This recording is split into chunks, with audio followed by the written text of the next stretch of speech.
ಪುತ್ಥಳಿಯನ್ನ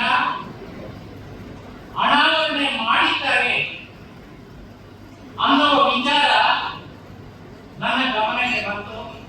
ಬಹಳ ಸಂತೋಷ ಆಯಿತು. ಯಾವತ್ತಾದ್ರೂ ಈ ದಾಳಿಯಲ್ಲಿ ಹೋದಾಗ ಇಲ್ಲಿ ನಿಲ್ಲಿಸಿ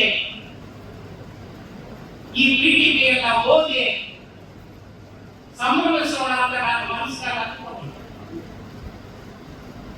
ಆದರೆ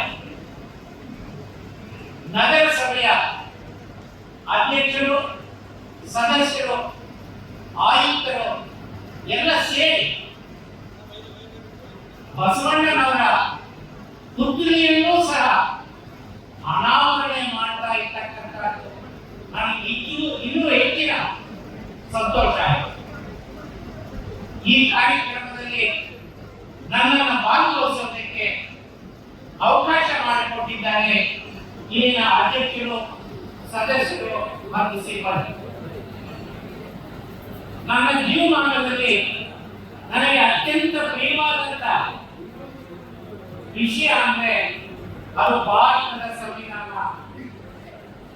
ಅಷ್ಟೇ ಮಹತ್ವದ ವಿಚಾರ ನನಗೆ ಪ್ರಿಯವಾದದ್ದು ಅಂತಂದ್ರೆ ವಚನಕಾರರು ರಚಿಸಿರ್ತಕ್ಕಂಥ ವಚನ. ಇವತ್ತು ವಚನ ಸಂದೇಶವನ್ನ ಸಾರುವಂತ, ಸಂವಿಧಾನದ ಸಂದೇಶವನ್ನ ಸಾರುವಂತ ಎರಡು ಮಹತ್ತರ ಕಾರ್ಯಗಳನ್ನ ಇಲ್ಲಿನ ನಗರಸಭೆ ಮಾಡಿದ್ದೇನೆ.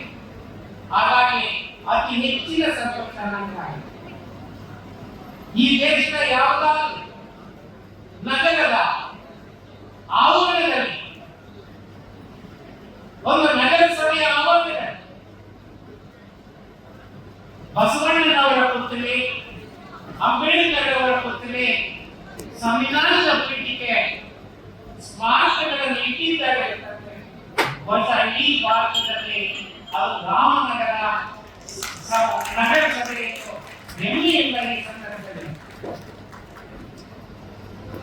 ಅಧ್ಯಕ್ಷರಿಗೆ, ಸದಸ್ಯರಿಗೆ ಮತ್ತು ಸಿಬ್ಬಂದಿಗೆ ನಾನು ವಿಶೇಷವಾದಂತ ಅಭಿನಂದನೆಗಳನ್ನು ಸಲ್ಲಿಸುತ್ತೇನೆ.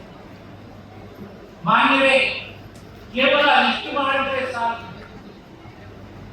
ಸಂವಿಧಾನದ ಆಶಯಗಳು ನಗರಸಭೆಯ ದಿನನಿತ್ಯ ಕಾರ್ಯಗಳಲ್ಲಿ ಪ್ರತಿಬಿಂಬಿಸಿದೆ.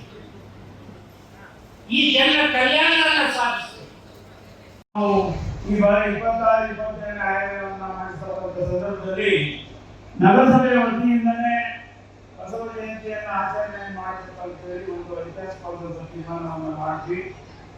ಆ ತೀರ್ಮಾನ ಮಾಡಿದಂಥ ಸಂದರ್ಭದಲ್ಲಿ ನಾವು ಬಸವಣ್ಣವರ ವಿಚಾರಧಾರೆ 800 ವರ್ಷಗಳ ಹಿಂದೆ ಸಮಾಜದ ನಿರ್ಮಾಣದ ಕನಸನ್ನ ಹೊತ್ತಿದ್ದೆವು. ಪ್ರಾಯೋಗಿಕವಾಗಿ ಎಲ್ಲ ಸಮಾಜದವರ ಮಂತ್ರಿ ಸೇರಿಸಿ ಅನುಭವನ ಮಂಟಪದಲ್ಲಿ ಎಲ್ಲ ಸಮಾಜದ ಎಲ್ಲ ವರ್ಗದ ಜನರನ್ನು ಕೂಡ ಶರಣರನ್ನಾಗಿ ಮಾಡಿ ಈ ಸಮಾಜದ ಮೇಲುಗಳು ಹೋಗಲಾಡಿಸಬೇಕು, ಕಂದಾಚಾರವನ್ನ ಹೋಗಲಾಡಿಸಬೇಕು ಮತ್ತು ದಾಸೋಹದ ಮೂಲಕ ಅವರಿಗೆ ಶಕ್ತಿಯನ್ನು ಕೊಡಬೇಕು ಮತ್ತು ಯಾವುದೇ ಕಾರಣಕ್ಕೂ ಕೂಡ ಕಂದಾಚಾರವನ್ನ ಪೋಷಣೆ ಮಾಡಬಾರದು ಅನ್ನೋ ಒಂದು ಮಹೋನ್ನತವಾದ ಒಂದು ವಿಚಾರಧಾರೆ. ಮತ್ತೆ ಇವತ್ತು ನಾವು ಇಡೀ ಪ್ರಪಂಚದಲ್ಲಿ ಏನು ಒಂದು ಶಾಸನ ಸಭೆಗಳನ್ನ ನಡೆಸ್ತಾ ಇದ್ದಾರೋ, ಇಡೀ ದೇಶ, ಪ್ರತಿಯೊಂದು ದೇಶ ಕೂಡ ಶಾಸನ ಸಭೆ ಮುಖಾಂತರ ನಡೀತದೆ ಅಂತ ಒಂದು ಕಲ್ಪನೆಯನ್ನ 800 ವರ್ಷಗಳ ಹಿಂದೆ ನಮ್ಮ ಜಗತ್ತಿಗೆ ತೋರಿಸಿಕೊಟ್ಟಂತ ವಿಶ್ವಗುರು ಬಸವಣ್ಣವರನ್ನ ನಾವು ನೆನ್ಕೊಳ್ಳಬೇಕು.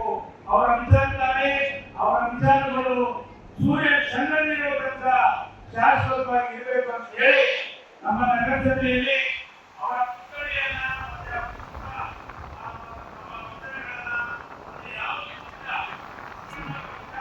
ನಿರಂತರವಾಗಿರಬೇಕು ಅನ್ನೋ ಒಂದು ದೃಷ್ಟಿಯಿಂದ ನಾವು ಇವತ್ತು ಬಸವೇಶ್ವರ ಪುತ್ಥಳಿಯನ್ನ ರಾಮನಗರ ನಗರಸಭೆಯ ಆವರಣದಲ್ಲಿ ಸುತ್ತೂರು ಶ್ರೀಗಳು ಅವರು ನಮ್ಮ ಎಲ್ಲ ಗುರುಗಳು ಎಲ್ಲರ ಸಮ್ಮುಖದಲ್ಲಿ ನಮ್ಮ ನ್ಯಾಯಮೂರ್ತಿಗಳಂತ ನಾಗಮೋಹನ್ ರೇವಣ್ಣವರು ಸಿಎಂ ಲಿಂಗಪ್ಪಜಿಯವರು ಎಲ್ಲರ ಒಂದು ಸಮ್ಮುಖದಲ್ಲಿ ನಾವು ಇವತ್ತು ಅನಾವರಣವನ್ನು ಮಾಡಿದ್ದೇವೆ.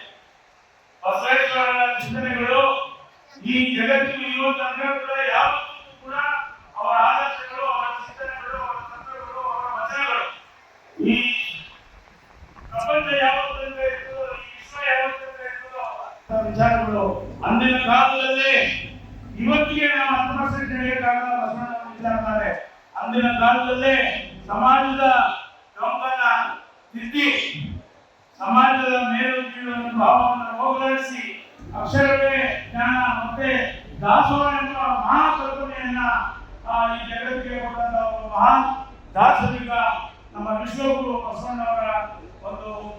ಕರುನಾಡು ಟೈಮ್ಸ್ ಚಾನೆಲ್ನಲ್ಲಿ ಸುದ್ದಿ ಮತ್ತು ಜಾಹೀರಾತು ನೀಡಲು ಈ ನಂಬರ್ಗೆ ಕರೆ ಮಾಡಿ.